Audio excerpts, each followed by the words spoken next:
رکھنا، گویا کہ انسان کی زندگی کا جینا مرنا، قربانی، نماز، ہر چیز اپنے رب کی معرفت کو پانے کے لیے، اپنے رب کو پہچاننے کے لیے ان ایام کے اندر انسان جو کام بھی کرے گا وہ اپنے رب کو پہچاننے کے لیے کافی ہے۔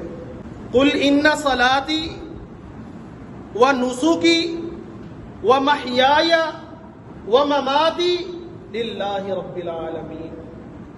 اللہ رب العزت نے پیارے پیغمبر جناب محمد الرسول اللہ صلی اللہ علیہ وسلم کو حکم دیا کہ اے پیغمبر، اپنی نبوت والی زبان سے اس بات کا اعلان کر دو، ان لوگوں کے سامنے اس بات کو باور کروا دو، ان صلاتی، بے شک میری یہ نماز، جس نماز کی پابندی کے لیے دنیا کے ہر کام کو چھوڑ دینا انسان کے اوپر واجب اور لازم ہے، یہ نماز کے اندر کھڑے ہو جانا، نیت کو خالص کر لینا، ہاتھ سینے کے اوپر باندھ کر اپنے رب کی تسبیحات کو پکارتے ہوئے رب کے سامنے کبھی کھڑے ہو جانا، کبھی جھک جانا، کبھی اپنی پیشانی کو رب کے آگے جھکا لینا، اپنی پیشانی کو زمین کے اوپر لگا دینا۔ ان صلاتی، بے شک میری نماز، و نسکی، اور میری قربانی۔ قربانی رسول اللہ صلی اللہ علیہ وسلم اپنے رب کے لیے خالص کر رہے ہیں۔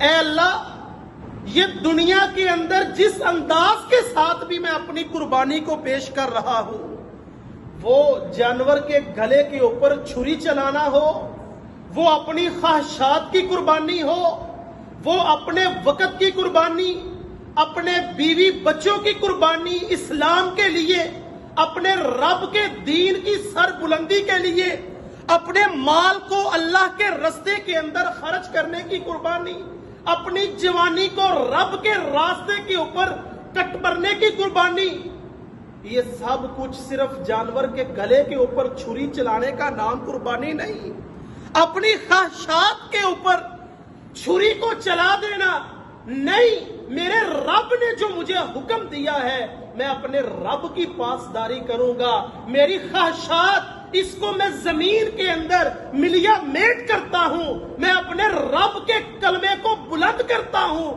میں اپنے رب کے احکامات کی پاسداری کرتے ہوئے میں اپنے رب کی ہر بات کو اپنی خواہشات سے اوپر تسلیم کرنے والا ہوں۔ قل ان صلاتی و نسکی و محیای، اور میرا زندہ رہنا، زندگی کے اندر انسان کے ساتھ بہت سے حوادث پیش آتے ہیں، انسان کبھی غموں کی زندگی گزارتا ہے، انسان کبھی خوشحالی کی زندگی گزارتا ہے، انسان کی زندگی کے اندر یہ شب و روز تبدیل ہو کر آتے ہیں۔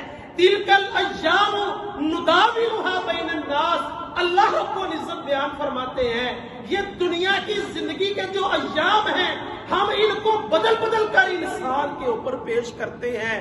انسان اپنی زندگی کو، زندگی کے اندر پیش آنے والے حوادث، زندگی کے اندر پیش آنے والے غم، یہ دکھ، یہ آسانیاں، یہ فراوانیاں، مال، یہ سب کچھ میرا رب کے لیے ہے۔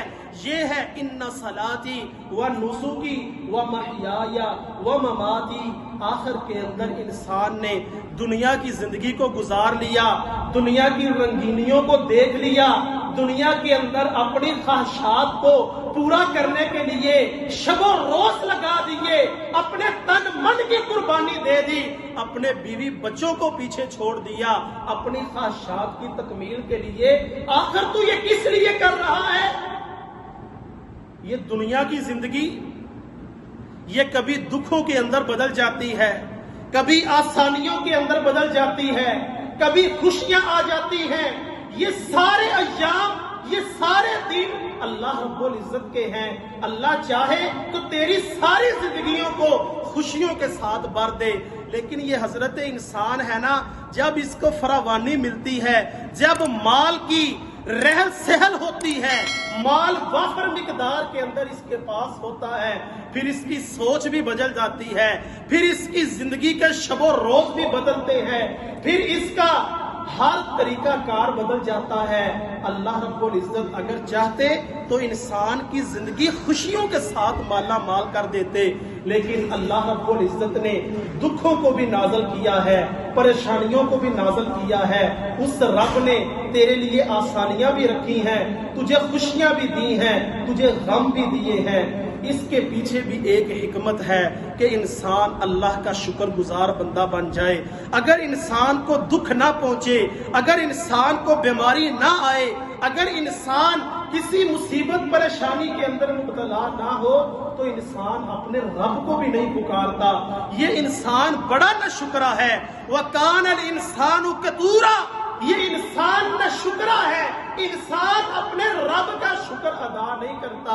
اللہ نے بے شمار نعمتیں انسان کے لیے پیدا کی. اس زمین کو بچھا دیا، آسمان کو چھت بنا دیا، سمندر کے پانیوں کے اندر اللہ رب العزت نے تیرے لیے رزق کو چھپا دیا. اس دنیا کائنات کا سارا نظام اللہ رب العزت نے حضرت انسان کے لیے بنایا ہے. لیکن یہ انسان ہے، نہ اس کی نماز رب کے لیے ہے، نہ اس کی قربانی رب کے لیے ہے. نماز پڑھتا ہے لوگوں کو دکھانے کے لیے، اپنی عادت کو پورا کرنے کے لیے، تاکہ لوگ یہ سمجھے یہ بڑا نمازی آدمی ہے، 5 وقت نماز مسجد کے اندر جا کر ادا کرتا ہے. اور میرے محترم بھائیوں، اس دنیا کو کیا دکھاتے ہو؟ اس دنیا سے کچھ نہیں تمہیں لینا دینا. یہ دنیا تمہارا عارضی ٹھکانہ ہے. آخرت کا ٹھکانہ ہمیشہ زندگی جو آخرت کی زندگی ہے، جو نہ ختم ہونے والی زندگی ہے، جو آسائشوں سے بری ہوئی زندگی ہے، جو آسانیوں کا مرکب زندگی ہے، اس زندگی کے لیے اپنی آخرت کو بہتر بنا. اپنی دنیا کے غموں کو برداشت کر، اپنی زبان کے اوپر اپنے رب کا شکوہ نہ لے کر آ. تیرے اوپر تو وہ مصیبتیں ابھی نازل ہی نہیں ہوئی جو تجھ سے پہلے لوگوں کے اوپر مصیبتیں آ چکی ہیں. جو آزمائشیں پیغمبروں کے اوپر آ چکی ہیں وہ ہمارے اوپر تو آئی ہی نہیں ہے. ہم ذرا سی مصیبت پریشانی آتی ہے، اپنے رب کے شکوے کرنا شروع ہو جاتے ہیں. اپنے رب کے آگے ہم اللہ رب العزت کی ذات کے اوپر شکوہ شکایت شروع ہو جاتی ہے. نہیں، یہ تیری زندگی پھر رب کے لیے نہیں ہوگی. اپنی زندگی کو خالص کر، اپنی نماز کو خالص کر، اپنی قربانی کو خالص کر، اپنی زندگی کو، اپنے جینے کو، اپنے مرنے کو خالص کر. کس کے لیے؟ للہ رب العالمین، جہانوں کو پالنے والے رب کے لیے اپنی زندگی کو خالص کر لے. اللہ اکبر کبیرہ. میرے محترم بھائیوں، اس دور پہ پرفتن کے اندر بہت سے کم لوگ ہیں جو اپنی زندگیوں کو اللہ کے لیے خالص کرتے ہیں، جو اپنی نجتوں کو اپنے رب کے لیے خالص کرتے ہیں. بہت کم لوگ آپ کو ایسے ملیں گے جو اپنے رب کے احکامات کی پاسداری کرنے والے، جو یہ سمجھتے ہیں کہ میں نے اپنے رب کو راضی کرنا ہے، اس دنیا کو راضی کرنا میرا مقصود نہیں ہے. ہم لوگ دنیا کو بڑی ترجیح دیتے ہیں، لوگ کیا کہیں گے. اور میرے محترم بھائیوں، لوگوں کی باتوں کو سہنا ہی اصل زندگی ہے. وہ مرد نہیں، وہ انسان نہیں جو دنیا والوں کی باتوں کو سہ نہ پائے. اللہ اکبر. محترم بھائیوں، یہ جو ایام گزر رہے ہیں دنیا کے افضل ترین ایام ہیں. یوں سمجھیے ماہ رمضان المبارک کے ایام بڑے بابرکت ایام ہیں، بڑی فضیلت والے ایام اللہ رب العزت کی رحمتوں والے ایام، لیکن شاید کہ ہمیں کسی نے بتلایا ہی نہیں ہے، شاید کہ ہم تک یہ بات پہنچی ہی نہیں ہے۔ یہ جو مہینہ شروع ہوا ہے یہ ذوالحجہ کا مہینہ ہے، اور اس مہینے کے جو پہلے 10 دن ہیں محترم بھائیوں، یوں سمجھیے یہ رمضان المبارک کے دنوں سے بھی افضل دن ہے۔ اگر کوئی بندہ رمضان المبارک کی ساعتوں میں 2 رکعت نماز پڑھتا ہے، اور دوسرا بندہ ماہ ذوالحجہ کے پہلے 10 دنوں کے اندر 2 رکعت نماز پڑھتا ہے، کون سی 2 رکعات افضل ہے؟ رمضان المبارک کی یا ماہ ذوالحجہ کی؟ ماہ ذوالحجہ کی جو 2 رکعات ہیں وہ ماہ رمضان المبارک کے اندر 2 رکعات سے افضل ہے۔ جو بھی نیک عمل کیا جائے گا، چھوٹے سے چھوٹا نیک عمل، بڑے سے بڑی نیکی، رسول اللہ صلی اللہ علیہ وسلم نے فرمایا افضل ایام الدنیا، دنیا کے دنوں میں سے سب سے زیادہ افضل ترین ایام، سب سے زیادہ فضیلت والے، سب سے زیادہ بابرکت، وہ ماہ ذوالحجہ کے پہلے 10 دن ہے۔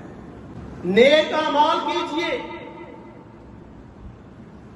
صدقہ خیرات کیجئے، نوافل کی پابندی کیجئے، قرآن مجید کی تلاوت کو زیادہ سے زیادہ کیجئے۔ کوئی بھی نیک عمل کیا جائے گا، رسول اللہ صلی اللہ علیہ وسلم نے فرمایا اللہ رب العزت کو ان 10 دنوں کے اندر کیے جانے والا نیک عمل سب سے زیادہ محبوب ہے دوسرے دنوں کی نسبت۔ ایک صحابی نے رسول اللہ صلی اللہ علیہ وسلم سے سوال کیا، اللہ کے رسول، کیا دوسرے دنوں کے اندر جو جہاد فی سبیل اللہ ہے، جو بندہ اللہ کے راستے کے اندر جہاد کرتا ہے، کیا اس جہاد سے بھی افضل ہے ان دنوں کا نیک عمل؟ ایک طرف جہاد فی سبیل اللہ جس کے مقابلے کا عمل ہی اسلام کے اندر کوئی نہیں ہے، دوسرے دنوں کے اندر ایک بندہ اللہ کے راستے کے اندر جہاد کر رہا ہے، اور ایک بندہ ماہ ذوالحجہ کے مہینے کے اندر صدقہ خیرات کر رہا ہے، قرآن مجید کی تلاوت کر رہا ہے، نوافل کی پابندی کر رہا ہے، اللہ رب العزت کی پاکیزگی کو بیان کر رہا ہے، اللہ کی حمد و ثنا کو بیان کر رہا ہے، سبحان اللہ پکار رہا ہے، الحمدللہ کہہ رہا ہے، اللہ اکبر کہہ رہا ہے، لا الہ الا اللہ کا ورد کر رہا ہے۔ اللہ کے رسول صلی اللہ علیہ وسلم نے فرمایا عام دنوں کے اندر جہاد کرنے والے سے یہ بندہ افضل ہے جو صرف سبحان اللہ کہہ رہا ہے، الحمدللہ کہہ رہا ہے، اللہ اکبر کہہ رہا ہے، نماز پڑھ رہا ہے، قرآن مجید کی تلاوت کر رہا ہے۔ یہ بندہ عام دنوں کے اندر جہاد فی سبیل اللہ کرنے والے مرد سے، آدمی سے زیادہ فضیلت والا، اللہ یہ کہ وہ بندہ افضل ہے جس نے اپنا مال بھی اللہ کے راستے کے اندر قربان کر دیا، اپنی جان کو بھی اللہ کے راستے کے اندر قربان کر دیا، اس کے ساتھ کوئی بندہ نہیں مل سکتا، اس کے اجر کے ساتھ کوئی بندہ نہیں مل سکتا، صرف وہ بندہ افضل ہے۔ بقیہ جتنے بھی اعمال ہیں ان 10 دنوں کی نسبت جو ان 10 دنوں کے اندر کیے جائیں گے وہ اعمال اللہ رب العزت کو سب سے زیادہ محبوب ہے۔ لیکن ہماری زندگی بدلتی ہی نہیں ہے، ہماری روٹین بدلتی نہیں، جس طرح بقیہ سال کے دن گزر جاتے ہیں یہ 10 دن بھی اسی طرح گزر جائیں گے۔ اللہ کے رسول صلی اللہ علیہ وسلم ان 10 دنوں کا روزہ بھی رکھا کرتے تھے، رسول اللہ صلی اللہ علیہ وسلم ان 10 دنوں کے اندر صدقہ و خیرات بھی کیا کرتے تھے، اور پھر 9 ذوالحجہ کا دن وہ دن ہے جس دن رسول اللہ صلی اللہ علیہ وسلم نے فرمایا اللہ رب العزت اس دن سب سے زیادہ اپنے بندوں کو جہنم کی آگ سے آزاد کرتے ہیں۔ 9 ذوالحجہ کا دن، جس کو یوم عرفہ کہا جاتا ہے، جس دن حاجی میدان عرفات کے اندر موجود ہوتے ہیں، اس دن رسول اللہ صلی اللہ علیہ وسلم نے فرمایا اللہ تعالیٰ اپنے بندوں کو جہنم کی آگ سے سب سے زیادہ آزاد کرتے ہیں۔ اور پھر رسول اللہ صلی اللہ علیہ وسلم نے فرمایا سب سے زیادہ دنوں میں سے سب سے زیادہ افضل ترین دن اللہ رب العزت کو جو لگتا ہے وہ 10 ذوالحجہ کا دن ہے، جس دن عید الاضحیٰ ہوتی ہے، اور اس دن سب سے زیادہ جو فضیلت والا عمل ہے وہ ہے قربانی کرنا۔ قربانی کرنا 10 ذوالحجہ کا دن اللہ رب العزت کو سب سے زیادہ محبوب، اس کے بعد 11 ذوالحجہ کا دن، پھر 12 ذوالحجہ کا دن، یہ وہ دن ہے جو اللہ رب العزت کو سب سے زیادہ محبوب ہیں، اور ان دنوں کے اندر سب سے زیادہ فضیلت والا کام قربانی کرنا ہے۔ تو محترم بھائیوں، حج کے دنوں کا بھی آغاز ہے اور عید الاضحیٰ کی بھی آمد ہے، تو ایک تو مسئلہ یہ سمجھیے کہ ان 10 دنوں کو معمولی نہیں سمجھنا، ان 10 دنوں کے اندر زیادہ سے زیادہ اللہ رب العزت کو راضی کرنے کی کوشش کرنی ہے۔ اور ایک اور مسئلے کی طرف آپ کی توجہ دلانی ہے، انہی 10 دنوں کے ایام کے اندر ہم لوگ قربانیاں بھی خریدتے ہیں، اور قربانی کے حوالے سے لوگوں کے اندر بہت سے شکوک و شبہات پائے جاتے ہیں۔ کون سا جانور لینا چاہیے، کس طرح کا جانور لینا چاہیے؟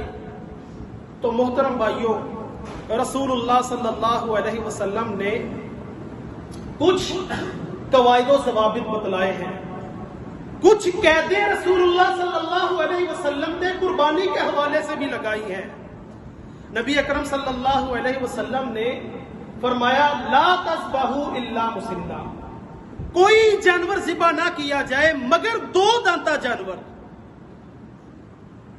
2 دانتا جانور، جس کو ہم اپنی زبان میں دوندا جانور کہتے ہیں۔ 2 دانتا جانور، اس سے نیچے جانور کی قربانی نہیں ہوگی،